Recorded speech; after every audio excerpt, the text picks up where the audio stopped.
So I was on this blind date with Lee Man at the coffee shop in town. She asked straight up if I planned to stay in Qingzi County forever. She said the place was too small, it didn't even have a decent hospital, so you had to go to the city for anything medical. You had to leave town just to buy decent clothes. The population was under 300,000 with all the young people gone and only old folks left, and a 3,000 yuan salary here wouldn't even cover her skincare. I told her the big city sounded worse to me. You spend 3 hours commuting every day crammed in the subway, work overtime until midnight, and after rent, you're left eating instant noodles. When you get sick, you're scared to take time off, and there's no one around to help. What's the point if all you get when you're old is a toilet in the suburbs? She got upset and said the big city still had hope and development. She only came on the date because she heard I used to work at a big tech firm in Magic City, and figured I could take her there and get her out of this place. But when I said I wanted to stay here and build up the hometown instead, she asked if I was out of my mind. I said there was nothing wrong with building up the place where you were born and raised. She raised her voice and answered that feelings don't put food on the table. That sentiment without money is just a joke. She told me she didn't want to stay in this dump another minute because there was nowhere decent to spend money and no real chances to make any. Then she said if I wasn't planning to go back to the city, we should end it there and not waste each other's time. She grabbed her bag, stood up, and told me to transfer her 15 yuan for her coffee. I paid for my own drink with the QR code on the table and told her to settle hers at the counter if she hadn't already. She got angry, paid, and walked out. I sat there a minute. The town is shabby, sure, but I don't mind. In my last life, I was exactly the kind of guy she described, grinding in the big city as an architect. I pulled 4 all-nighters in a row on one project, felt a sharp pain in my chest on the 5th morning, and collapsed at my desk. I died with only 300,000 in the bank, not even enough for a down payment on anything decent. I wasn't doing that again. 3 days ago, I got reborn, and a system appeared in my head. The rule is simple. It gives me 1 yuan for every person living in Qingzi County every single day, settled automatically. Yesterday, the count was 287,421. So right on time, 287,421 yuan showed up in my account. That's over 8 million a month. In the city that might buy a small apartment on the edge, but here house prices are around 3,000 a square meter, so 8 million buys the nicest villa in town, plus half a street of shops. My plan isn't to stop there. The system pays based on that day's population. If I can grow the county to 500,000 or 1 million people, the money multiplies. To make that happen, I just need to throw money at development, build malls, amusement parks, factories, create good jobs.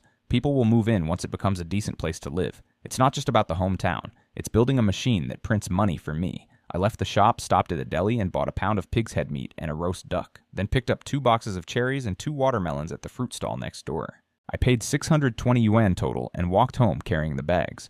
When I got to the old fertilizer plant dormitory where my parents live, I opened the door and my mom called out from the kitchen asking how the blind date went. I set the food on the table and told her it didn't work out. The girl thought the county was too run down and wanted me to buy a house in a big city. Mom wiped her hands and said girls these days are realistic. Big cities are nice, but normal families can't afford them. And she wished I hadn't quit my good job in Magic City because now even finding someone is hard. Dad put down his newspaper, took off his glasses, and told me he'd always said young people should go out and make something of themselves. He asked what I planned to do now, just drift along with a 2 or 3,000 yuan county job. I didn't argue. I unwrapped the food, washed the cherries, and brought them to the table. I told them not to worry about work. I brought back some savings, and I'm going to start a small business here. Dad frowned and asked what I knew about business since I studied architectural design, and whether I was just going to end up building pigsties in a place like this. I ate a cherry and said building pigsties sounded too boring. I'm thinking of taking over that failing garment factory in the county first. Dad stared at me and said I must have water in my brain or something, that the factory had been closed for over half a year. It was deep in debt, and they couldn't even pay the old security guard. He asked what I was going to use to take it over, my small salary. Mom got anxious too and said it was a bottomless pit and our family couldn't handle it. I ate another piece of pig's head meat and told them not to worry. Since I was willing to do it, I had my ways. I said I hadn't wasted my time in the big city all those years, and I knew what I was doing. They looked at each other, worried, probably thinking the big city had messed me up and I was talking nonsense. The room got quiet, except for the opera on TV. Then my phone rang. It was Liu Hao, my old friend Haozi, who drives a taxi here now. He yelled that I came back to Qingzhe and didn't even tell him. I said I just got in that afternoon and my mom had already set me up on a blind date. He told me to forget the blind date and come meet him at Old Zhao's BBQ stall. He'd be there in 10 minutes. I told my parents Haozi invited me out and left. At the BBQ stall on Old Street, I met Haozi. He got out of his old Jetta, came over, and punched me on the shoulder. He said I looked good and grinned. I punched him back and said he'd put on weight. We sat down, and he ordered a bunch of skewers and a case of beer. Old Zhao brought the food, and Haozi told him to bring out the good liquor because his brother was back from Magic City. Old Zhao joked that Haozi still owed him 200 yuan. I took out my phone to pay Haozi's old tab and said this meal was on me. Haozi stopped me and said he was treating tonight. We drank and talked.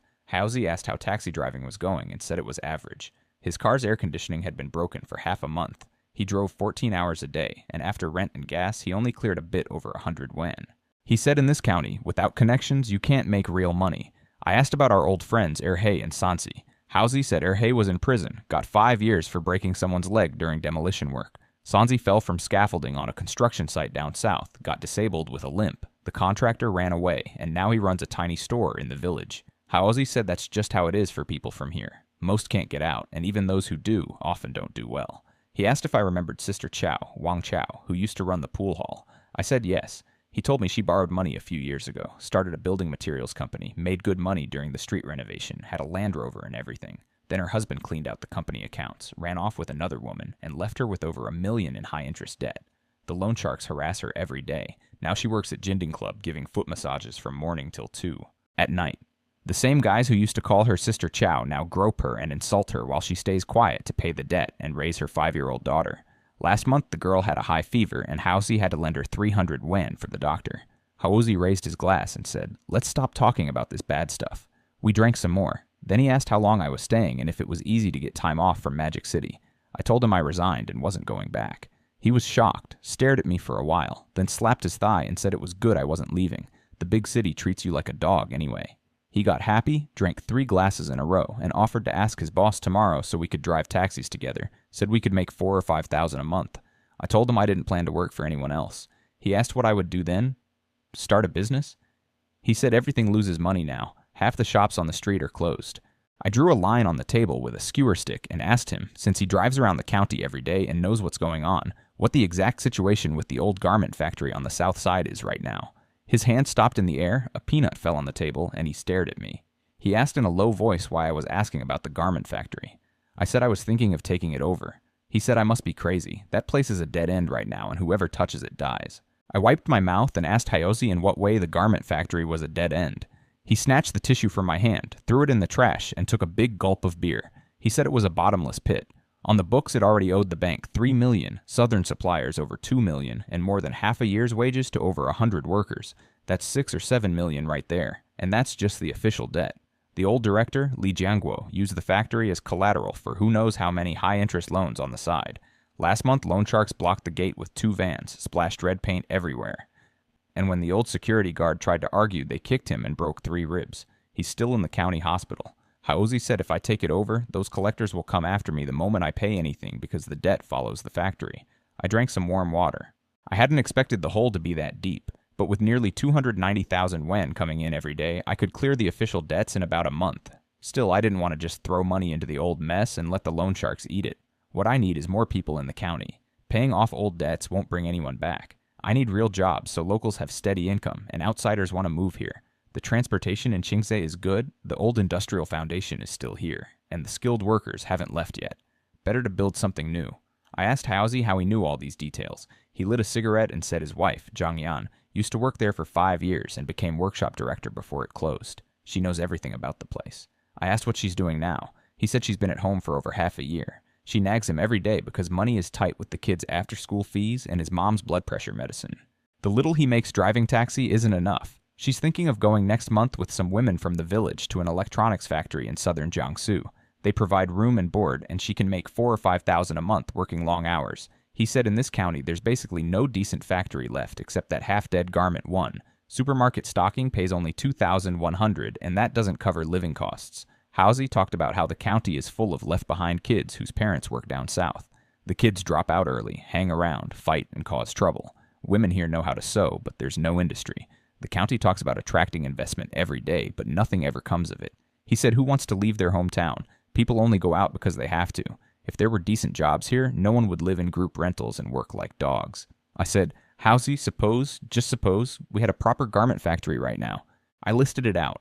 Fully air-conditioned workshops, warm in winter and cool in summer, social security and housing fund with formal contracts, piece rate pay so fast workers could make 5,000 or 6,000 or more a month, holiday benefits, and lunch provided with 2 meat dishes and 1 vegetable. I asked if people working outside would come back. He stared at me, burped, and asked if I drank fake alcohol. He said even factories in Shanghai don't offer that. But when I pressed him, he slammed the table and said of course they would. He said if those conditions were real, even he would quit driving taxi and work as a security guard there. 5,000 or 6,000 a month, home with his wife and kid every day, no rent, no boss to suck up to. Who wouldn't come back? That was the answer I needed. Who? With the current 280,000 people as a base, good pay and benefits would bring the migrant workers home and grow the population. My daily income would grow with it. I asked how much his wife actually knows about running a garment factory. Howsey straightened up and said she knows the whole process. Fabric sourcing, pattern making, cutting, stitching, quality inspection, packaging, shipping, everything. The old director was stingy and short on managers, so she did the work of workshop director, inspector, and half a warehouse manager by herself. She was first in and last out every day. If anything went wrong on the line, she could spot it immediately. He said if she were in a big Shanghai factory, she'd be high-level management, but here she's stuck. I nodded, finished my water, and told him, Howsey, tomorrow at noon, bring your wife. Let's find a place and have a simple meal together. He stopped chewing and looked at me. His drunkenness seemed to fade a bit. He asked if I was serious about starting a garment factory. I said yes, my mind was made up. He stared at me for a long time like I was crazy, muttered something about Shanghai breaking my brain, then took a big drink and slammed the bottle down. He said since I was determined to jump into this fire pit, he couldn't stop me. He'd bring his wife tomorrow at noon to talk. I met Liu Hao and his wife Zhang Yan the next day at noon at a small restaurant on Old Street. She sat down opposite me right away and started scolding me. She said I must have lost my mind in the big city, that the old garment factory was a huge mess full of millions in debt, and workers were protesting at the county government every day. She told me not to touch it, just keep my money in the bank and live off the interest. Liu Hao agreed and said the same thing. I listened, then told them I understood their concerns. But I didn't come back just to make money. Our county used to be good at textiles with skilled workers. I didn't want to watch the young people all leave and the place become empty. I said I wasn't taking over the old factory and wouldn't pay any of its debts. Instead, I'd build a new one from scratch. I wanted Zhang Yan to be the manager, bring back the good workers, and run it properly. Zhang Yan was shocked. She asked how I could afford it. Rent, equipment, wages. I told her I had 3 to 5 million ready for startup. I said I made the money in Magic City from some investments and side work. They both looked stunned. To prove it, I took out my phone and transferred 100,000 yuan to Liu Hao, right there, as Zhang Yan's first year's salary in advance. I told her to use it to fix the family's money problems first and then help me seriously with the factory. Liu Hao got loud and tried to refuse. Zhang Yan's eyes turned red. After a moment, she stood up, drank her tea in one gulp, and said she'd take the job. She promised to bring the best sewing workers tomorrow and run things properly. We finished eating and talked a bit about how tough things are in the county. People leaving, old folks dying alone, kids getting in trouble. It made me even more sure I want to build this place up. Not just for the money, but to give people a real reason to stay home. After they left, I thought it over. Nearly 300,000 yuan a day is a lot, but if I want to grow the population fast, I need to move quickly. A garment factory is a good start. It uses what we already have here and can grow step by step. Spending the money right is the hard part. The next morning at 6:40, I checked my phone. The system showed Qingxi County's population at 289,714, so I earned 289,714 yuan that day. My total balance was now over 1.4 million. I ate breakfast quickly. Mom said Dad thinks I've got a screw loose. I told her his assessment was pretty accurate, finished eating, and took a taxi to the county government. I went to the Investment Promotion Bureau on the 3rd floor. A young staff member, Zhou Xiaoqin, was there. I told her I wanted to set up a garment processing factory in the development zone. She looked surprised but took down my information. Name, local origin, and estimated investment of around 3 million. Director Wang Jianxie arrived a bit later. He went through the details with me. There are 4 vacant plots in Phase 2, from 6 to 15 mu, with basic water, electricity, and roads ready. The policies are good. 3 years rent-free, half local taxes for the first 2 years, 2,000 yuan subsidy per new job created, and possible low-interest loans for bigger investments. I asked how fast we could get a site and start. He said normally at least a month. I told him I wanted it done as quickly as possible. I asked if they could issue a site affiliation certificate first so I could fast-track the business license. Director Wang stared at me for a few seconds, then picked up the phone and called someone. He said a local young man wanted to start a garment factory in Phase 2, and didn't sound like he was just there for a free meal. I followed Director Wang upstairs to the 4th floor to see Deputy Director Zhang Deming, the one in charge of investment promotion. Director Zhang looked tired. He sat me down and asked if I really wanted to build a garment factory. He told me straight up that last year they had 17 inspection groups, 6 signed letters of intent, 2 actually put in money, but 0 started construction. He said he'd heard too many empty promises. I looked at him and said I knew about the big mess with the old garment factory and the workers who keep protesting at the county government. I told him I wouldn't touch any of the old debts. I'd build a completely new factory and hire all those skilled veteran workers at good salaries. I explained two things. First, once the workers have steady jobs and get paid every month, they'll stop making trouble and the petitions will end.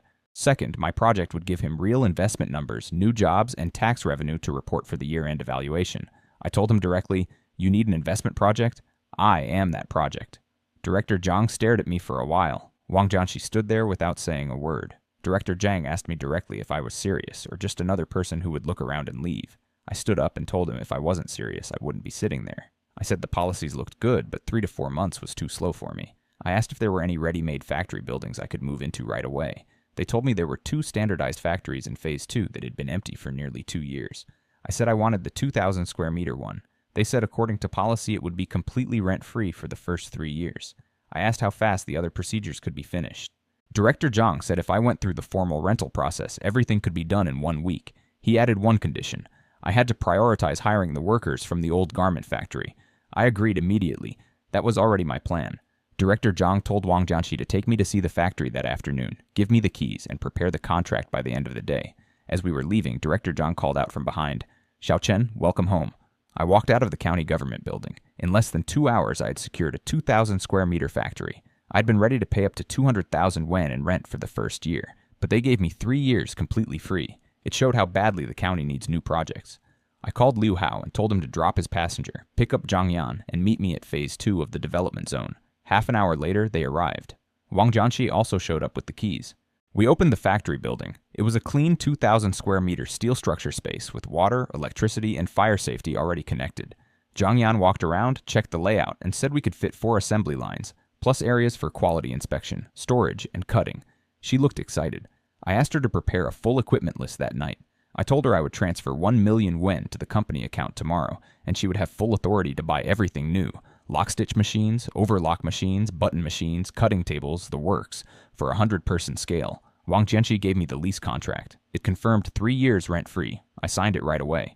Liu Hao got nervous and pulled me aside. He asked if I had some dirt on the officials or if this was a scam, because getting a public factory for free sounded impossible. I told him I didn't have dirt on anyone. I was simply solving a problem for them. I asked Wang Jianxi to thank Director Zhang and said I would deliver on what I promised within half a month. After Director Wang left, Zhang Yan stood in the middle of the factory looking around quietly for a long time. Liu Hao poked me and asked quietly if I really said I'd put 1 million into the account. I told him yes. He looked confused, like he couldn't process it. I told him to stop driving taxi for the next few days. I needed him to help handle the business registration, tax registration, fire safety filing, and other procedures. He asked what about his income. I said from today he works with me and I'll set his salary at the end of the month. It won't be less than what he makes now. Zhang Yan came over and switched to business mode. She said she had called around and confirmed 26 skilled workers from the old factory who could start in 3 days. The others were either back in villages or working out of province and would take longer. I told her to focus on these 26 first. Quality over quantity for the first batch. She said the factory was ready and once equipment arrived we could start production in a week, but she was worried about customers and orders. Without orders, all the investment would be wasted. I took out my phone and called Sister Sue in Shanghai. I told her the factory was set up and asked if she had any orders she could give me. She said she had a batch of 400 autumn and winter wool coats. She would send the sample garment and process sheet. I provide the accessories, make a sample, and send it back. If the quality is good, she'll give me the full order. If not, she can't help. I agreed and told her to send the sample. I said we'd return the finished product within a week. After I hung up, Zhang Yan looked at me and said 7 days was too long. She could do it in 5 days. Over the next 2 days, Liu Hao handled all the paperwork, business registration, tax registration, fire safety, and bank account. Normally it would take half a month, but because of Wang Jianxi's calls, everything moved fast. At the Industrial and Commercial Bureau, they even treated him nicely when he mentioned my name. He got the business license promised in 3 days. Zhang Yan went to the provincial capital and bought the equipment. She got 60 Juki lock-stitch machines and all the other high-end machines, overlock, buttonhole, cutting table with laser, ironing equipment. Total came to 870,000 yuan. She told the supplier she wanted everything clear and paid exactly that amount. The supplier said delivery in 3 days. She messaged me that everything was ordered and she'd keep the remaining 130,000 for accessories. On the 3rd day, word spread around the county that a new garment factory was opening in the development zone and hiring at good wages. A group of women, mostly former workers from the old factory, came to see the place. They stood at the entrance, hesitant. I invited them in. They started talking about how Li Jiangguo owed them months of wages and ran off.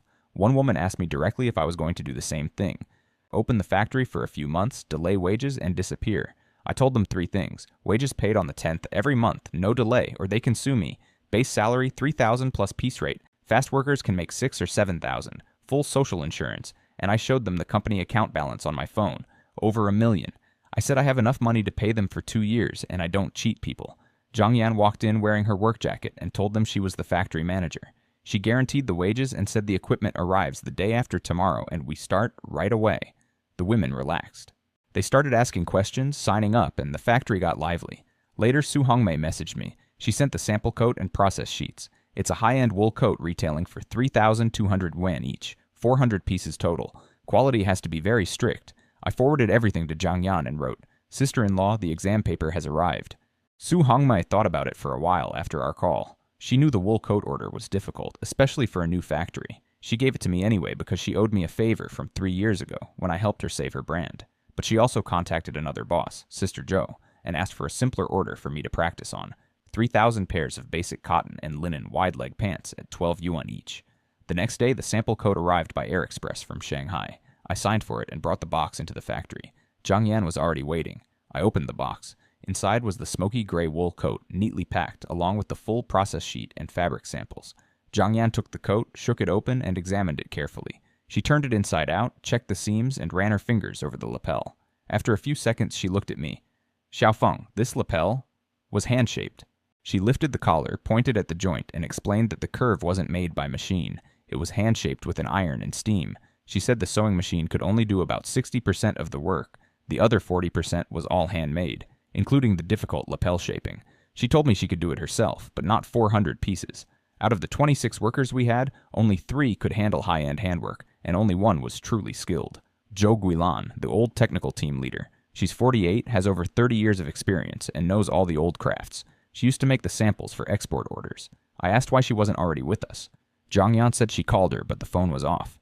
After the old factory closed, Zhou Guilan now runs a small stall mending clothes next to the town health center. Li Jiangguo owed her 7 months' wages, which was supposed to be her daughter's college tuition. I told Zhang Yan to focus on setting up the workstations because the first batch of equipment was arriving. I would go talk to Auntie Galan myself. Liu Hao told me where her stall was. When I got there, she was fixing a pair of pants on an old hand-cranked sewing machine. I told her I ran the new garment factory in the development zone and wanted her to come work with us. She refused immediately. She said she'd had enough of garment factory talks. People make big promises and then run off with everyone's wages. She'd been tricked once, and that was enough. I squatted down and noticed her old machine. I told her the pressure foot spring was about to break and explained why it was skipping stitches. She finally looked at me properly and asked what I really wanted. I showed her a photo of the smoky gray wool coat on my phone. She zoomed in on the lapel and her hands started shaking. She recognized the old hand-shaping technique that almost no one uses anymore. I told her we needed 400 pieces. She stared at me for a long time, then said, "If you want me to do it, I can. But I have one condition." She packed up her things slowly, then said that Li Jiangguo owed the old workers a total of 473,000 yuan. She wasn't asking me to pay his debt, but she had one clear condition. In my factory, no matter who I hire, wages must be paid monthly on time, on the last day of the month. No delays, no backlogs. If I can't pay in any month, I have to tell her 3 days in advance, and she'll leave on her own. She said she'd been tricked too many times. I agreed and told her I'm a local. If I cheated people like that, I wouldn't be able to stay in Qingzi County. Then I offered to advance her 24,000 yuan as 3 months' salary. I told her she would be the technical supervisor with a monthly salary of 8,000. She refused at first and said she wasn't a beggar. I showed her photos of the new Juki machines and the factory setup. She looked at them for a long time. Finally, she said she would come. She wanted to finish the clothes she had already taken for alterations first. I told her to bring them to the factory later and finish them on the new machines so people could see where she would be working. Before I left, she asked about the other workers' unpaid wages. I told her I wouldn't clean up Li Jiangguo's whole mess, but anyone who comes to work can bring their ID card, sign the contract, and get 2 months' wages in advance. That money will count against what they're owed from the old factory. If they don't come, that's their choice. I asked her to tell the 31 people to come to the factory at 2 p.m. with their IDs. She nodded and said, "Thank you, young man." At 1:40 p.m., I got back to the factory. Zhang Yan and some workers were unpacking the new sewing machines. I gave her the list of unpaid wages from the old factory. Beirut Smaritom, 31 people, total 473,000 yuan. I told her we would advance 2 months' salary to anyone who comes, signs the contract, and leaves their ID. It would count against what they're owed. Around 2 p.m. people started showing up at the gate. Zhou Gilan arrived with 7 or 8 women. She looked at the new Juki machines and touched one for a while, then told the others to come in. We set up a table at the entrance with contracts and the bank laptop. Zhang Yan handled everything. One by one, people came forward, showed their ID, signed the contract, and got 2 months' salary transferred immediately. Some cried, some bowed, some just checked their phone over and over. One man tried to collect his wife's money for her. Zhang Yan refused and said the person themselves had to come and sign. Liu Hao also stepped in and told him the same. The man left without the money. In the end, 23 people from the old list came. Together with the previous 26, we now have 49 workers. 8 people didn't show up. Some had left the county, some were still waiting to see, and some probably didn't believe it anymore. I didn't chase after them. Trust like this can only be built slowly with time and results. At 5:10 p.m., the last worker finished signing and went into the workshop. The factory sounded completely different now. Sewing machines running, people testing thread tension, pedals, and lights. Everyone was chatting quietly. I called Liu Hao over and told him to give Zhang Yan the head count for the roster and keep all the receipts and documents safe. He asked how much money I transferred today. I told him 294,000 yuan. He was shocked, but didn't ask anything else.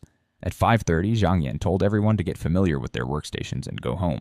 We would start official work at 8 o'clock the next morning. As they left, many nodded to me but didn't say much. After everyone was gone, only Zhang Yan, Zhou Gilan, and I stayed behind. Zhou Gilan told us to close the door. She took out the sample coat, laid it on the cutting table very carefully, and examined every detail under the bright lights. She checked the lapel, seams, armhole, and back center.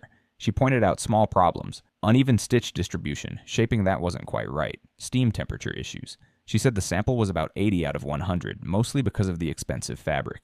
With good materials and equipment, she could do better. She decided to make 2 samples. The first one exactly like the original to submit. The second one done her way, better shaping and collar structure. She asked me to get 4 more meters of fabric from Shanghai. I called Su Hongmei and arranged it. Zhou Guilan then started breaking down the entire coat into 37 separate steps on craft paper. Zhang Yan helped her measure every seam allowance, stitch length, and backstitch position down to the millimeter. They worked late into the night. By 10 p.m., Zhang Yan had fallen asleep at the table. Zhou Guilan was still going. She said she would personally handle the 12 most difficult steps, read on her chart, train others on the medium ones, and assign the rest to regular workers. For shaping, she would check the workers' hands tomorrow to see who had the right touch and flexibility. She planned to train at least 3 people so she wouldn't be the only one doing the high-level work. I got to the factory at 7:40 the next morning. Dozens of workers were already waiting at the gate, all early. No one was chatting much. They looked uneasy even though they had signed contracts and received their advance pay yesterday. Zhang Yan opened the roller shutter at 7:50. She hadn't slept much but looked full of energy. She handed out the process sheets she had prepared overnight and told everyone to go to their workstations.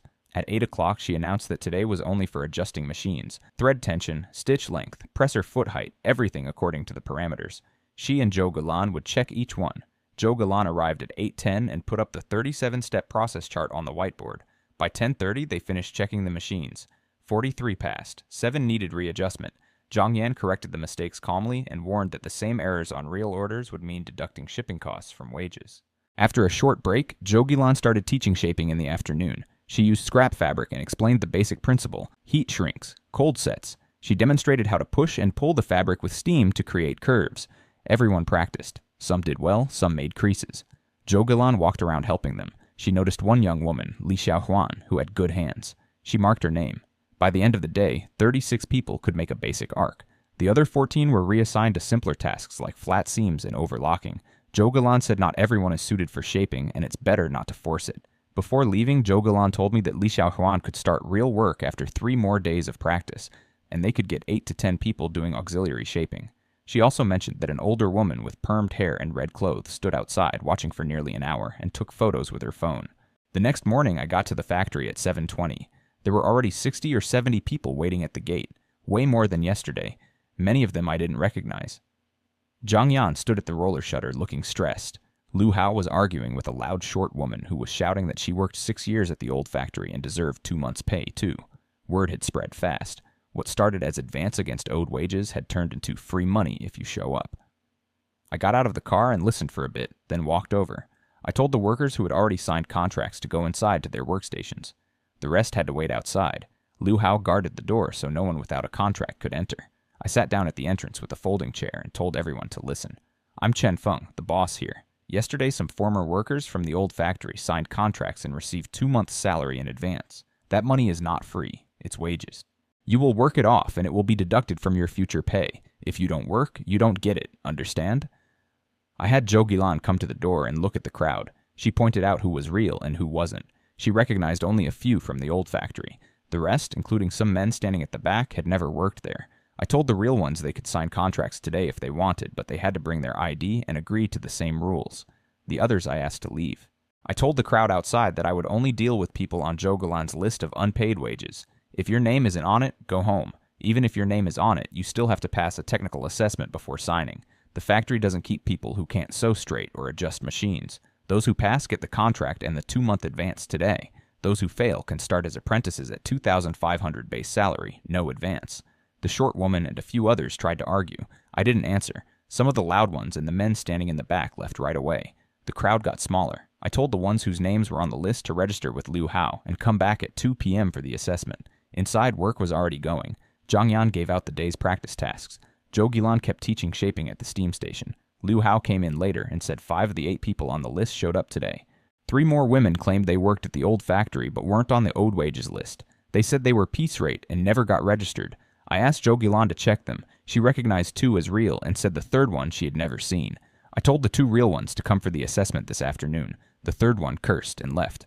I told Zhang Yan to put up a clear notice at the gate starting today. Recruitment rules, job requirements, salary, benefits. No more turning the factory into a market. While all this was happening, Zhou Gilan was training Li Xiaohuan on real fabric scraps. She watched her push the steam, then did the same line herself. The 2 curves matched exactly in shape. They were staying even if Zhou Gilan's was deeper. She told Li Xiaojuan to keep practicing. Later, Liu Hao sent me a message asking if the woman in red who took photos yesterday could be connected to Li Jiangguo. I was thinking about it when Zhang Yan called out from the workshop door. The SF Express truck is here. The fabric from Shanghai has arrived. Zhang Yan signed for the package and opened it. Inside was a roll of high-end dark camel-colored fabric and the documents from Shanghai. Zhou Gilan came over immediately. She felt the fabric between her fingers and said it was 9-count cashmere mixed with 15% mulberry silk. She cut a piece with scissors, took it to the ironing station, and shaped it in under 30 seconds. The curve came out clean and even. She made it look easy. I stood there watching and realized I had underestimated these workers. Zhou Gilan's skill level is really high. In a big city, she could easily be a top pattern maker, earning a lot more. Here she was mending clothes on the street for 30 or 40 yuan a day. There are probably more people like her hidden in this county than I thought. That same afternoon, an older woman named Qian Meihua went home and showed her daughter Wang Xiaohui photos she had taken of our factory. She tried hard to convince her to come work here. Wang Xiaohui refused at first. She said she would never go back to any garment factory after Li Jiangguo cheated her out of 3 months' wages. Qian Meihua kept pushing. She said the new machines looked much better, the workshop was clean,